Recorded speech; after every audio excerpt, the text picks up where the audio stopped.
हाँ, इस वाले वीडियो में हम आज आप लोगों को चतुर्भुज के बात करेंगे। इसके पहले चाहे क्लास 7th में या इसी के जस्ट पहले जो चैप्टर था वहाँ पर त्रिभुज के बारे में बात किया गया था।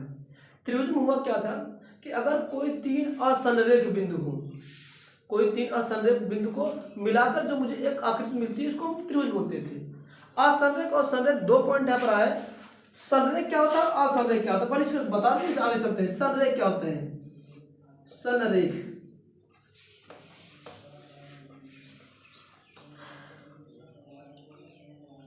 संरेख बिंदु जिसको कहते हैं कोलिनियर पॉइंट, और असंरेख इसको कहते हैं नॉन कोलिनियर पॉइंट।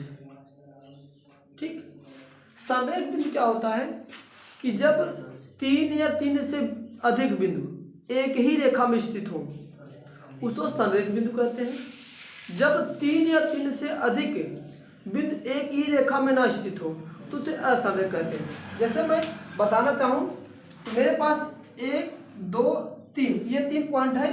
3 से ज़्यादा हो सकते हैं जितने भी हो, लेकिन मिनिमम 3 होने चाहिए।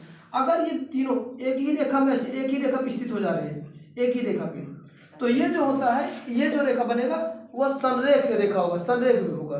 इन तीनों बिंदु जो होंगे, अब ये बिंदु जो तीनों होंगे ये संरेख बिंदु कहलाएंगे। कि यानी तीनों बिंदु एक ही रेखा में स्थित हो जाए तो संरेख बिंदु होता है।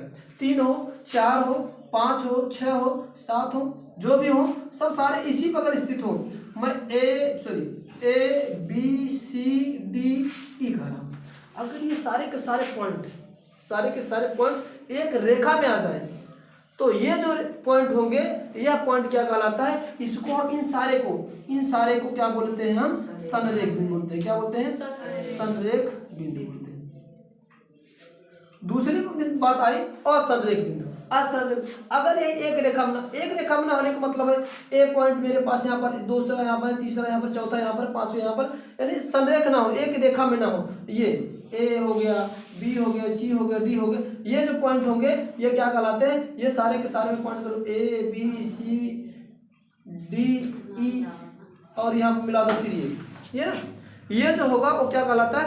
असंरेख बिंदु कहलाएगा। क्योंकि अब ये देख लो ना, एक भी पॉइंट एक रेखा में स्थित नहीं है, तो हमेशा ये वाले काम जो ये पॉइंट होते हैं यानी असंरेख बिंदु होते हैं, इससे आकृतियां बनती है। चाहे त्रिभुज का हो, चाहे चतुर्भुज का हो, चाहे पंचभुज का हो, खटभुज का हो, सप्तभुज का, अठभुज, जो भी बनेगा वह सारे के सारे किससे बनेंगे? वह असंरेख बिंदु से ही मिलकर बनते हैं। तो संरेख बिंदु से अगर मैं त्रिभुज की बात करूं कि अगर कोई भी तीन असंरेख बिंदुओं को मिलाने से जो आकृति बनकर तैयार होती है उसे त्रिभुज कहते हैं। जैसे असंरेख की मैं बात करूं तो एक पॉइंट मेरे पास यहाँ पर, एक पॉइंट यहाँ पर, एक पॉइंट यहाँ पर, तीन संरेख बिंदु, असंरेख बिंदु, इसको यहाँ से मिला दो, इसको यहाँ से मिला दो, फिर इसको यहाँ पर मिला दो, ये 3 बिंदु मिल गए, और 3 बिंदु को मिलाने से एक नई आकृति बन गई, और इस आकृति का नाम क्या हो गया? त्रिभुज हो गया। त्रिभुज के बारे में बात कर चुके हैं, हम बात करेंगे चतुर्भुज के बारे में। तो चतुर्भुज पर हम फिर से नजर डालते हैं। चतुर्भुज होता क्या है? क्वाड्रिलेटरल्स भाई क्या चीज कि अगर 4 भुजाओं से कोई भी घिरी या बंद हुई आकृति होती है उसको क्या बोला जाता है? चतुर्भुज बोला जाता है। अगर मैं बिंदु की बात करूं कि 4 असंरेख बिंदुओं से 4 असंरेख, ये अगर कहूं कि ये मेरे पास एक पॉइंट है, ये 2 3 4 असंरेख बिंदु है ना, एक रेखा तो नहीं, असंरेख सीधी बात है कि 4 असंरेख बिंदुओं से मिलने पर जो आकृति बनकर तैयार होती है उसी आकृति को क्या बोलते हैं? हम लोग चतुर्भुज बोलते हैं। चतुर्भुज कई शेप में हो सकते हैं। जैसे यहाँ पर मैं कहा कि अगर चारों रेखाएं, 4-5 कंडीशन बन सकते हैं यहाँ पर। अगर चारों बिंदु एक ही रेखा में स्थित हो जाए, ये चारों बिंदु एक ही रेखा में स्थित हो जाए, इसको क्या नाम दे देते हैं? इसको रेखा बोला जाता है। अगर 4 बिंदु जो एक ही रेखा में स्थित हो जाए, तो अगर एक ही रेखा में स्थित हो जाए तो संरेख हो जाए। संरेख का होता है वो लाइन बन जाता है, तो क्या हो जाएगा? लाइन है। अगर दूसरी बात कहूं कि अगर 4 रेखा में से 3 रेखा संरेख हो जाए, 4 बिंदुओं में से 3 बिंदु संरेख हो जाए, 1 2 3 बिंदु संरेख हो जाए और एक असंरेख रहे, तो उस कंडीशन पे जो बनेगा हमारा क्या बनेगा? त्रिभुज का शेप बना के रखेगा। दूसरी बात ये देखो, ये 4 संरेख बिंदु हैं, 4 असंरेख बिंदु, ए बी सी और डी, यहाँ पर भी नंबरिंग कर दो, ए बी सी और ये डी, यहाँ पर नंबरिंग करो, ए बी को मिला, बी सी को मिला, सी डी को मिला, फिर डी ए को मिला है ना।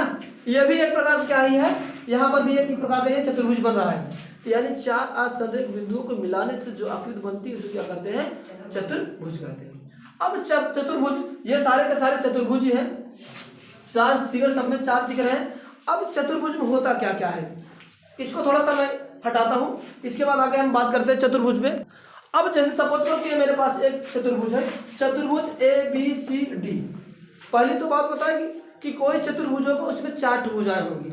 चार भुजाओं को मैं क्रम से लिख रहा हूँ, पहले वाले के लिए इसको हटा दे रहा हूँ इस फिगर के लिए। इसमें देखेंगे एक भुजा ये है जिसको AB बोला जाता है, दूसरी भुजा BC तो BC हो गया, तीसरी भुजा CD हो गया तो CD कहेंगे, और लास्ट भुजा क्या है DA तो DA। यानी ये चारों भुजाएं क्या हैं, ये इस चतुर्भुज की भुजा कहलाएंगी। यानी AB BC CD DA, चाहे आप क्रम से ऐसे चलो चाहे आपकी मर्जी के क्रम से ऐसे चलो, AD DC CB और BA। थोड़ा सा क्रम अच्छा लगता है इसलिए ABC से स्टार्ट करते हैं, इसलिए AB BC CD DA थोड़ा कहने में अच्छा लगता है। ये चार भुजाएं इसकी होती हैं, ठीक ना। कौन क्या है, ये भुजा है, ठीक ना, ये चार भुजा। दूसरी बात इसमें क्या होता है, चार भुजा के बाद इनमें चार शीर्ष होते हैं। कौन कौन से शीर्ष, मतलब कुन्ना, जहां पर दो संलग्न भुजा एक दूसरे को ज्वाइन कर रखते हैं, इसको संलग्न भुजा एक दूसरे को ज्वाइन कर रखेंगे। ये और ये तो एक शीर्ष ये बना, ये और ये भुजा एक शीर्ष ये बना, और ये ज्वाइन होकर एक शीर्ष ये बना, तो ये और ये ज्वाइन होकर एक शीर्ष ये बना। दो भुजाएं एक दूसरे को जहां पर इंटरसेक्ट करेंगे या जहां पर मिलती हैं उसको क्या बोला जाता है, शीर्ष बोला जाता है। तो शीर्ष इसमें कौन कौन से थे, शीर्ष में चतुर्भुज में कितने शीर्ष हुए, एक दो रेखा यहाँ पर मिली, दो रेखा यहाँ पर मिली, दो रेखा यहाँ पर मिली, मतलब दो भुजाएं यहाँ पर मिली, दिए कितने चार शीर्ष। पहला A शीर्ष, दूसरा B शीर्ष और तीसरा C और चौथा क्या बनेगा D। ये चार शीर्ष होते हैं। किसी चतुर्भुज में चार भुजा हो गई, कौन कौन से मैंने बताया, AB BC CD और DA। चार शीर्ष होते हैं, कौन कौन से, शीर्ष A शीर्ष B शीर्ष C और शीर्ष D। दूसरी बात यहाँ पर आता है, एक मैं विकर्ण की बात करूं, विकर्ण ना, डायगोनल जिसे बोला जाता है ना। इसको भुजा को साइड बोला जाता है इंग्लिश में, इसको शीर्ष को बोला जाता है वर्टेक्स बोला जाता है, और विकर्ण को डायगोनल बोला जाता है। तो डायगोनल क्या होता है, अब होता क्या है, डायगोनल में क्या बात आती है, यहाँ पर शीर्ष को जो होते हैं, शीर्ष जो शीर्ष में चार शीर्ष है, डायगोनल ऐसा नहीं बनता, शीर्ष में चार शीर्ष है, कितने चार शीर्ष है, लेकिन सम्मुख शीर्ष को, सम्मुख शीर्ष अगर मैं कहूं इसके सम्मुख शीर्ष कौन सा है, C है, और B का सम्मुख शीर्ष D है। तो सम्मुख शीर्षों को मिलाने पर, ये मिला दिया ये है ना, सम्मुख शीर्षों को मिलाने पर जो मुझे प्राप्त होता है उसको क्या बोलते हैं, विकर्ण बोलते हैं। तो एक ये बनेगा और एक ये बनेगा। एक चतुर्भुज में मैक्सिमम कितने विकर्ण बन सकते हैं, तो एक ये और एक ये, यानी सम्मुख शीर्षों को मिला, ये शीर्ष है और सामने सामने तो सम्मुख बोला जाता है। सम्मुख शीर्षों को मिलाने से जो मुझे बनता है उस चतुर्भुज में, उसी का नाम क्या होता है विकर्ण, जिसे डायगोनल बोलते हैं। तो कितने बनेंगे विकर्ण, दो। कौन कौन सा, आपका A C और दूसरा क्या होगा B D। ये क्या हो जाएंगे, आपका दो विकर्ण होंगे। साथ साथ जब चार शीर्ष है तो सीधी सी बात है चार कोण भी बनेंगे, चार कोण बनेंगे। चार कोण को किस तरह से लिखा जाता है, पहले तो मैं ऐसे लिख दे रहा हूं, कोण।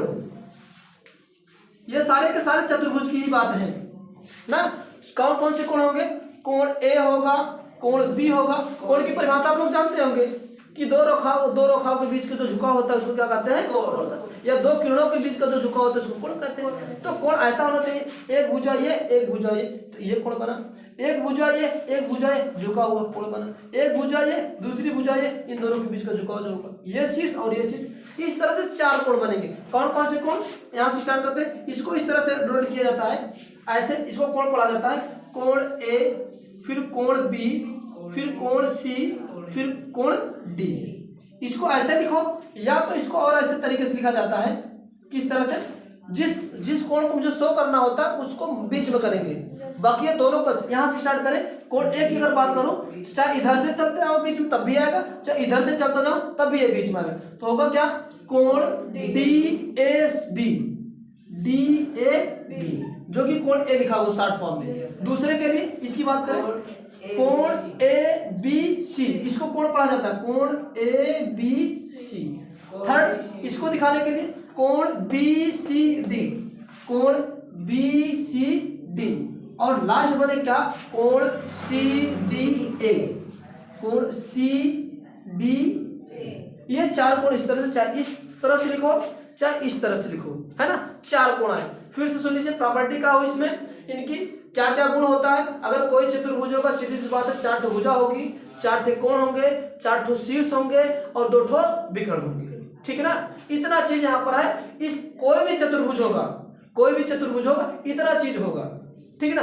अब आगे आप बात फंसती है आपके यहाँ पर कि अब जो चतुर्भुज होते हैं, चतुर्भुज होते कितने प्रकार के हैं, चतुर्भुज होते कितने प्रकार के हैं। कुछ तो इनके भुजा के आधार, कुछ कोण के आधार होंगे, है ना।